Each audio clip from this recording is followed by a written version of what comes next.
Pues muy buenos días, todos con su café. Ya estamos listos para platicar de Blade Runner, otro de los filmes de Ridley Scott. Hablamos de la vez pasada de Alien y pues ahora nos toca, escogimos continuarle con el director. Blade Runner es una película muy interesante y curiosamente a nadie le gustó la primera vez que la vimos porque no la vimos en la tele, no fue la versión final, pero todo eso y más hoy aquí con nosotros y ustedes. Soy Edgar Ibarra. Estoy con Jacobo, Emanuel y José Luis. Hola, buenos días. Buenos días. ¿Qué tal? Buenos días. Bueno, pues fíjense que para mí Blade Runner es de esas películas que fue con el tiempo, porque la primera pues no. Está bonita, el sci-fi, la ambientación está hermosa la película, pero pues no fue a la primera la historia, la de los personajes, no hay tanto carisma, el villano gana al final. Vamos a spoiler la película, claro. ¿Cómo fue para ustedes? Digo, no es como decía Jacobo ahorita antes de que empezamos a grabar, el que la haya visto, el que haya dicho que la primera vez le gustó bastante, viéndola desde de chiquito en el Canal 5, pues es un mentiroso, ¿no? No la disfrutábamos cuando la vimos ahí en el Canal 5. Pero a ver, ¿cómo fue para ustedes la primera experiencia? ¿O cómo fue que ustedes aprendieron a amar, a dejar de odiar y amar a Blade Runner? ¿Jacobo? Muy bien. Pues mira, sí, ahorita lo comentaba, yo creo que es bastante diferente la experiencia que tuvimos con Alien o con Robocop o con otras películas que compré. No, yo sé que sí es un mentiroso porque es una película compleja y en ese sentido decir que te gustó el niño realmente es mentir porque no es una película sencilla y además uno veía películas de Disney, digo, aquellos que digan, sí, a los 7 años veía Tarkovsky, no, que no empiecen con eso.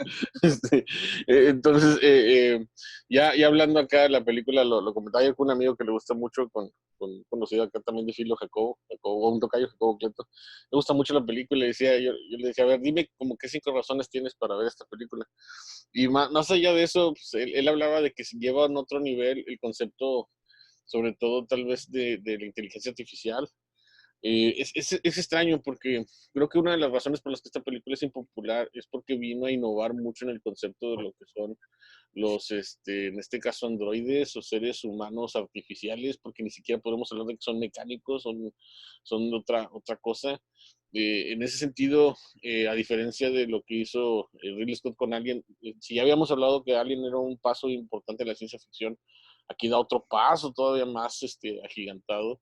Esta es una de las películas más incomprendidas del cine en su tiempo de estreno. Ustedes checan la historia de cómo fue recibida y la gente no la entendió, la gente no le gustó. Y yo creo que tenía que ver mucho precisamente por la forma en que maneja la idea de cómo los replicantes eran seres creados precisamente para carecer de emociones, para tener una función en específico, ¿sí? Y de ahí precisamente hablarte de cómo estos se vuelven enemigos de la película, que creo que ahí es donde está lo interesante, es parte precisamente de la trama. Digo, ahorita igual en una otra ronda hablamos más de eso, pero creo que de principio hablar de Blade Runner es meterte en terrenos más complicados de lo que de inicio la película te ofrece, que es una película, pues si la ves así a simple vista, es una película de detectives, es un personaje que busca estos seres que son los replicantes, que están haciendo algo mal, pero conforme avanza la trama ahí es donde te empiezas a cuestionar todas esas cosas, porque la verdad, quién es el bueno, quién es el malo, los replicantes realmente están solamente tratando de sobrevivir, tratando de preservar, Deckard los persigue, fuera de eso, ¿qué lo hace, qué lo justifica realmente para hacerlo?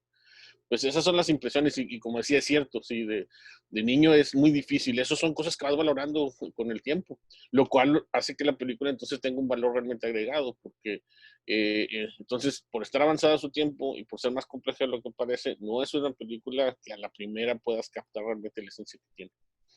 Y Y bueno, ahí lo dejo para poder dar. gracias, Jacobo. Y luego, sobre todo, que hay que mencionar, que igual no mencioné al principio, que hay varias versiones. Y es Sí. una película que se ha sido transformada, rearreglada, cambiada al final, etcétera. Inclusive el principio, sí, hay como 4 o 5 versiones, ya lo habíamos mencionado. Ahora lo mencionamos hace rato. Pero bueno, sigamos, Emanuel.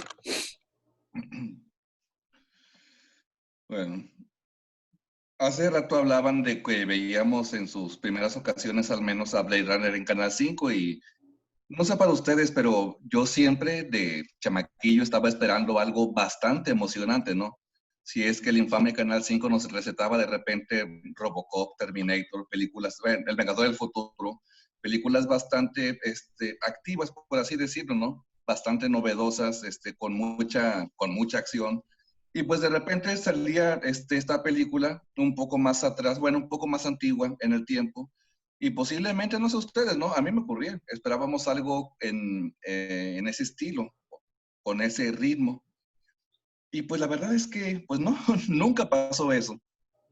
Algo que llama la atención, no importa la edad que tengamos, pienso yo, es lo visual, ¿no? Es bastante llamativo el tono que le dan a la película, la fotografía, obviamente, toda la cuestión del diseño de producción y demás, pero como que se basa en eso con respecto a la expectativa. Algo pasó con esa película en nuestra niñez o en nuestra adolescencia que llamaba nuestra atención, pero quizá todavía no llegábamos a apreciar la ciencia cierta bien que, porque obviamente no era precisamente el tipo de emoción que estábamos buscando cuando estábamos en esta etapa de nuestra vida.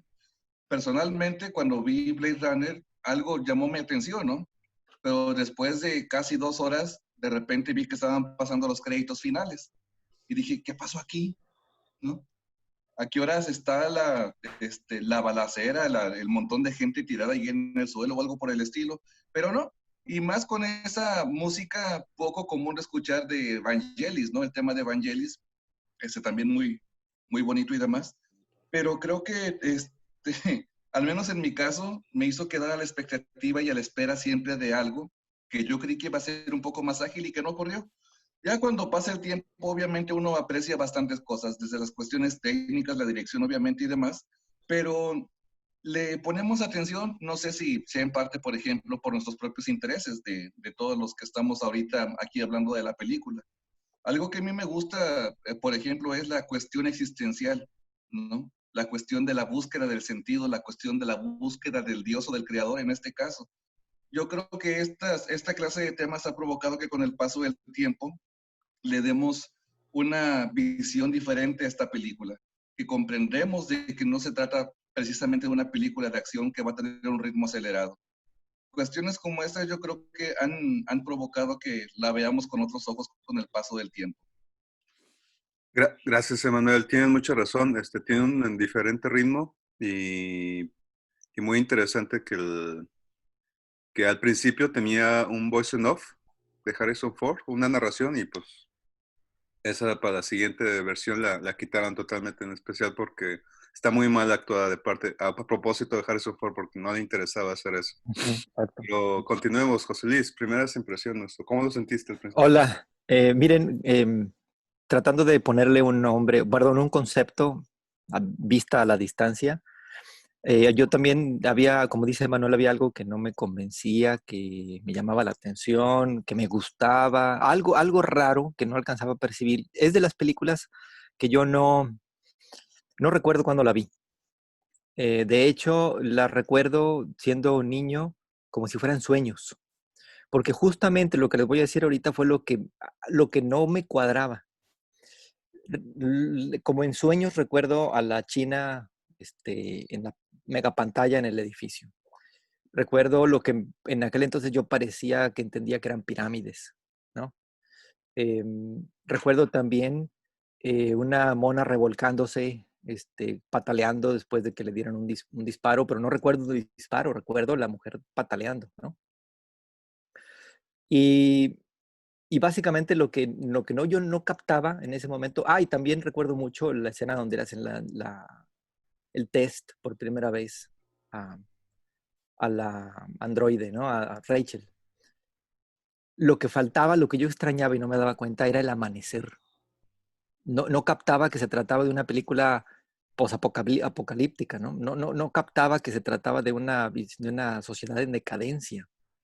Em, Todo nublado cuando había sol y como si fuera de tarde, ¿no? Y luego la noche, y para acabar lloviendo. Entonces yo extrañaba el amanecer, la mañana, el día, mediodía. No captaba de niño ni de adolescente que eso era lo que yo estaba extrañando y ahora lo veo. ¿no? Entonces, esa es mi impresión, ese es mi recuerdo cuando empecé a ver, que les digo, no recuerdo cuando la vi.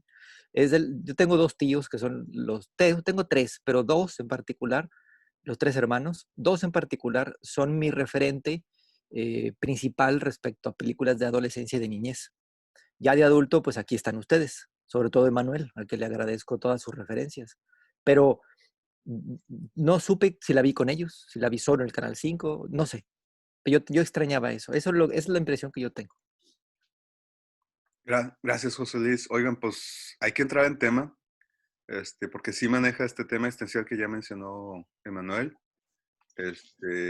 Para empezar hay que mencionar que pues son replicantes, no son androides o cyborgs, es una especie de de producción orgánica, pero al mismo tiempo con sueños implantados y con fuerza o inteligencia alterada. Entonces, es un nuevo estilo, es un nuevo concepto en la ciencia ficción, pero que da pie para que la película sea totalmente interesante para nuestros ojos. Eh, y bueno, también nada más para continuar, nada más para mencionar que pues en esta película uno de los grandes problemas que tiene es que no menciona muchas cosas que sí están en el libro. Eso hace que uno se quede con la duda y que tenga que verlo 2, 3, 4, 5 veces. Yo ya llevo varias, ya pasé de las 5, pero y aún así, pues hasta la tercera, hasta la cuarta ya le empiezas a agarrar la onda. Pero bueno, vamos a meternos al tema. Jacobo, ¿qué nos puedes comentar de esta cuestión existencial que aparece y bueno, también científica de la película? Hay varias cosas que creo que son interesantes. Fíjate que es muy bueno que hayamos visto a Alien primero, porque creo que Ridley Scott construyó un universo que, si no es compartido a lo mejor a propósito o simple y sencillamente no es de esa manera, creo que sí hay cosas muy interesantes, porque por ejemplo en Alien se menciona una tierra que no se ve, y en Blade Runner se menciona un espacio que no se ve, y uno simple y sencillamente podría a lo mejor complementar ambos, y en ese sentido, si te fijas, ambos comparten temas interesantes como el desarrollo del capitalismo, el consumo humano, cómo ha llevado una degradación humana, cómo es utilizado en este caso algo más que la tecnología, sino lo que es la biotecnología para crear, por ejemplo, en el caso de Alien, un arma, y en el caso de los replicantes, pues herramientas de trabajo y a veces también hasta un arma. Entonces creo que ahí es donde está lo interesante, que si nos vamos precisamente a la aportación de lo que hace Blade Runner y Alien en función de lo que otras películas de ciencia ficción no hacían, y es que se mete en terrenos de la bioética, de la biotecnología, precisamente esto de crear seres, insisto, los replicantes, que es cierto, no les podemos llamar ni androides ni cyborgs, pero que sí son precisamente seres humanos artificiales, o como lo queramos ver, con cierta duración y con recuerdos implantados.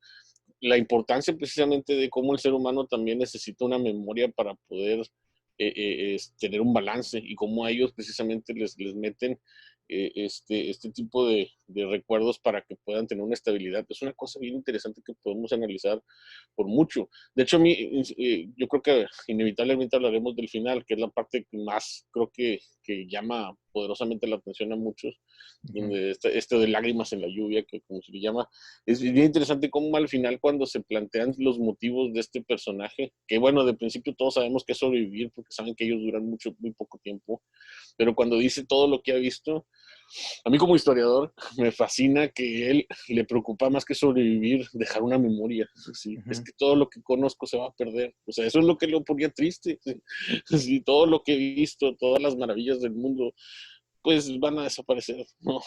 Y eso me parece muy interesante, en una reflexión donde, que creo que ahí es donde precisamente por eso la película definitivamente no se vuelve algo que es atractivo de principio, porque ¿quién importaba eso? Uno pensaba en ciencia ficción cuando era niño y veías gente dándose balazos o gente rompiendo cosas, y de repente tenemos esta reflexión sobre la ciencia ficción, y por eso siento que le dio a otro nivel. Entonces, en resumen, yo así como veo la producción de la película, la idea del humano y cómo estos seres se convirtieron en más humanos que los seres humanos. Y ahí es donde está el debate, ¿sí? Porque al final, que Roy rescate a Deckard, sí, nos habla de toda una posibilidad de entender por qué lo hizo, si yo lo estoy persiguiendo, si lo estoy buscando destruir.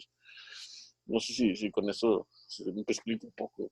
No, pero empezamos el debate porque pues aparece este personaje de Olmos también en el que pues comparte el sueño y es lo que hace, ya empieza el debate. Entonces, eso es un replicante, no, es humano. ¿Cómo estuvo? Emanuel, sigamos con el debate. Bueno, pues fíjense que disfruto mucho las historias del autor de la novela, Philip K. Dick. Seguramente recuerdan que es uno de los autores más adaptados al cine, ¿no? Y que de repente hay algún churro, un otro churro entretenido, pero también hay otra película, ¿no? Así de buenas a primeras recuerdo El Pago, Minority Report, El Vengador del Futuro, Total Recall, etcétera. Y es un autor bastante disfrutable porque es muy activo también al momento de escribir, ¿no? Algo que no ocurre, decíamos, en esta película. Sin embargo, como recién comentábamos en nuestra ronda anterior, está presente esa búsqueda de sentido, ¿no? Ustedes saben que a mí me gusta mucho el cine negro y en ese cine negro hay una perspectiva existencial bastante fuerte por la época en la que fueron creadas esas películas, la época de la posguerra o incluso la época de la guerra. Y obviamente con la perspectiva filosófica del existencialismo a todo lo que daba, ¿no? No por nada los franceses hicieron tan popular este género. Y como ustedes saben, esta película es considerada neo-noir, ¿no? Un género negro postmoderno con elementos de ciencia ficción presentes. Algo les decía que me llama mucho la atención y que disfruto mucho, eso en definitiva siempre lo voy a decir hasta que me muera, es el diseño de producción, ¿no? La ropa, por ejemplo, el vestuario es precioso y muy detallista todo con respecto a los efectos especiales. Hace rato José Luis hablaba sobre esta mujer asiática en estos edificios, que era algo muy llamativo también. Yo creo que fue un impacto visual bastante fuerte que tuvimos cuando vimos la película y que posiblemente volvimos a ver para tratar de encontrar algo que recordábamos. Para mí fue muy curioso también lo que decía José Luis, porque yo creo que así es como definiría la primera vez que vi Blade Runner, ¿no? Como si lo hubiera visto en medio de un sueño. Es algo muy parecido al primer recuerdo que tengo de esta película. Actualmente, les decía en un principio, ¿no? Antes de que empezáramos a grabar. Cada vez que empiezo a ver la película digo, estoy seguro de que ahora sí me va a gustar más. Y siempre me quedo con esta sensación un tanto rara, extraña. Posiblemente, ¿no? Otra vez con la cuestión existencial o con la búsqueda de sentido. Con esta frase que nos recordaba Jacobo del final de la película, en que está este replicante, el villano, vamos a decirle así, ¿no? Al menos desde la perspectiva tradicional, con respecto a cómo es que está sintiendo la cercanía de la muerte. Pues quién sabe, ¿no? Posiblemente tengan razón quienes dicen que por eso deja vivo a Descartes, ya para utilizar ese término que utilizaba Jacobo, ¿no? Posiblemente para pensar que alguien lo va a recordar, que alguien va a tener o encontrarle sentido a su existencia con el paso del tiempo. Yo creo que es una de las cartas fuertes de la película dentro de toda la nostalgia, el apocalipsis o todas esas imágenes melancólicas que nos comparte el director. Yo creo que también algo que comentaban tanto José Luis como Edgar como Jacobo, es la cuestión de las escenas de las muertes, las distintas muertes que tenemos de los replicantes, que son bastante humanas. Algo que se me hace muy fuerte, por ejemplo, de la muerte de la última replicante mujer. Bueno, incluso desde la de Sora, ¿no? Cómo es que va siendo perseguida por parte de Descartes y es prácticamente asesinada a sangre fría. La muerte de León y la muerte de esta última replicante, que súbitamente se me fue el nombre. Lo triste, Liz. tratar de aferrarse a la vida, ¿no? Porque saben que tarde o temprano se va a acabar y más con esta pequeña ayuda del Blade Runner, por cómo siente que se le está yendo la vida después del primer disparo, ¿no? El segundo disparo y se retuerce con aún más fuerza. El tercer disparo de Deckard y finalmente expira. Yo creo que estas distintas escenas, incluyendo obviamente el último replicante, nos da una idea de la tristeza que es sentir esa cercanía de la muerte, ¿no? Y la frialdad hasta cierto punto de Descartes, de ver simple y sencillamente cómo se están yendo, cómo los está retirando. Ya con Rachel ya es otra cosa. Oye, sí, cierto. Está. Bueno, mejor yo digo lo último al final, para seguir continuando con los invitados. José Luis, a ver. Sí, sí se siente esa angustia por la muerte bastante. De repente comparto lo que dicen los muchachos de que, bueno, le interesa dejar algo, no quiere que sea en vano todo lo que vivió. Em, Existe esta... Yo así percibo, cada vez que la veo, percibo así a Descartes, es un tipo que se siente fracasado, y cada vez que quiere dar con el, que quiere casar, lo madrean, lo golpean, no da una, incluso trata mal y ahora dirían las feministas viola a Rachel. Em, y digo ahora dirían ellas porque sí hay elementos ahí que te hacen decir la viola, ¿no? Aunque en un principio te hacen pensar que ella no sabe de esto y él le está enseñando, pero esta es una versión bastante, una forma bastante mm, difícil de sostener. Y una cosa que a mí me llama la atención, que está como que muy presente ahí y es tal vez uno de los puntos más importantes que resuelve lo que decían los muchachos respecto a dejar vivo o no al que los quiere matar, a los replicantes, es el asunto de la empatía, ¿no? O sea, ¿en qué momento se pierde la empatía como para que, por ejemplo, en el libro lo importante sea tener un animal para fomentar la empatía, ¿no? O una cajita que, que te ayuda a tener empatía hacia otros. Y cómo en los replicantes se busca justamente la empatía involuntaria con la prueba, ¿no? Con el test. Y al final, pues básicamente Roy la siente a tal grado de que le pesa este, básicamente no dar más muestras de empatía, ¿no? Con Descartes. Em, por ahí a lo mejor Jacobo me ayuda, Emanuel también probablemente debe saberlo, porque me acordé ahorita eh, cuando, de la frase final cuando dice, he visto rayos, ¿no? En las puertas de Tannhauser. Hay una película en donde se ve la nave y hacen referencia a las puertas de Tannhauser. Es otra película, que ahorita no recuerdo cómo se llama. La había creo que localizado Jacobo Cleto. Y incluso hasta la posteó en Facebook y todo. Ojalá me ayuden a recordarla porque sí, está como que está padre esta referencia. Y bueno, otra cosa ya para finalizar este asunto ya del contenido. Yo no estoy tan seguro de esto, pero algo me dice, algo me llama la atención aquí, de que el asunto de los replicantes no se sabe cuántos son, cómo son y dónde están. Em, Porque nada más te plantean que hay algunos renegados que, que intentan sobrevivir, pero no te dicen si hay más tipos de replicantes que comparten sueños, que, que saben de la existencia de otros. Por ejemplo, a la mera hora no se sabe no me acuerdo cómo se llama el nombre del policía que interpreta este, este mexicano, eh, Olmos, y tampoco te lo explican con Descartes. Al parecer son humanos, pero vaya, como que te hacen sospechar que hay más cosas involucradas ahí, ¿no? Básicamente.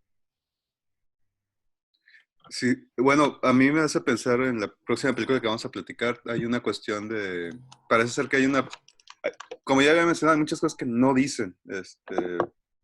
Parece que hay una programación en cuestión del ser humano en general y de la población, pero no, pero eso hace que sea muy complicada la película al principio, a la primera vista, porque no lo dicen. Y pues estoy también de acuerdo con ustedes en cuestión del tema de, pues, existencial y el tema empático. Parece una apología a la empatía, ya al final de la película. Y este tema existencial que mencionaba Manuel, pues la identidad y el enfrentarse con el tiempo, un tiempo muy, muy, muy limitado. Son temas que pues pegan y en la primera vista pues no lo sientes, pero ya después resuenan y creo que eso es lo fuerte de la película. Bueno, específicamente ese último diálogo, los, somos como, ¿qué? Somos como gotas, nuestras lágrimas son como gotas en la lluvia. Lágrima. Lágrimas en la lluvia. Entonces, eh, esta cuestión sí lo hace que sea, como dije, haga que resuena, que te haga sentir, te haga pensar y te haga evocar todas estas dificultades que vivimos como seres humanos. Pero creo que algo que casi nunca mencionamos es la cuestión de que el director al mismo tiempo está sufriendo la pérdida de uno de su hermano durante estaba la producción. Harrison Ford, que estaba peleado con Harrison Ford porque él no quería usar el sombrero, porque acaba de ser Indiana Jones. Hay muchas situaciones detrás de la película que hizo que al final de cuentas, bueno, la producción no estaba feliz con el final, no estaba feliz con las tomas largas que tiene. Yo, sinceramente, ya a la cuarta vista, sí me quedo así como que ya es demasiado larga esta escena, la introducción de la pirámide, pero, pero al mismo tiempo te dan ganas de ver más las calles. Quieres estar más ahí o quieres ver una segunda historia alterna ahí. Y porque visualmente y ambientalmente, pues es algo que hemos visto repetidas veces en muchas películas, en ciencia, no nada más de ciencia ficción, tanto como sátira, pero también como en videos musicales, en videojuegos, en cómics. Se ha expandido este tipo esta ambientación que funcionó muy bien en esta película. Entonces, ya no hablamos de Blade Runner como una película de nicho que nada más le gusta a unos cuantos que les gusta ciencia ficción, sino que ya estamos hablando de un Blade Runner que culturalmente hablando abarca muchos aspectos de nuestra cultura popular y para colmo, no todos aprecian, no todos se dan cuenta que viene de ahí. Jacob, ¿cómo tú has sentido que ha crecido Blade Runner y para colmo, qué más nos puedes contar? Pues yo creo que ya para ir así interesando, ahorita primero, lo que mencionaba José Luis, la película es Soldier de 1998 con Kurt Russell. Es De una Kurt como Russell, secuela no digamos, oficialmente declarada, pero que tiene elementos de Blade Runner, incluso de Alien, porque armas que salen ahí, salen en las películas. Sí, es una cosa rara que se recomienda precisamente para ver que puede haber una conexión o no, y que creo que a lo mejor ahí, si se hubiera sido más ambicioso, se hubiera creado un universo muy interesante, pero bueno, es una de las cosas que yo creo que le reclamo a Ridley Scott. Hace mucho que no hace una obra maestra como las que nos tenía acostumbrados. Sí, exacto. Sí, en los 80s, en los 90s hizo cosas que, bueno, y ya siento que recientemente, pues no, igual puede ser por otras cosas. Pero bueno, aterrizando, la influencia, híjole, yo también me daba la tarea de ver qué tan influyente es León. Y a lo mejor ahorita nos enfocamos mucho en la cuestión de los replicantes, que es lo más atractivo, pero definitivamente dejó todo un legado en muchas otras cosas, en la forma en que se ve el futuro, en la tecnología, cómo también se aprecia distinta, cómo entender Akira, Ghost in the Shell, Matrix, todo esto que llamamos el famoso cyberpunk, si no es precisamente por Blade Runner.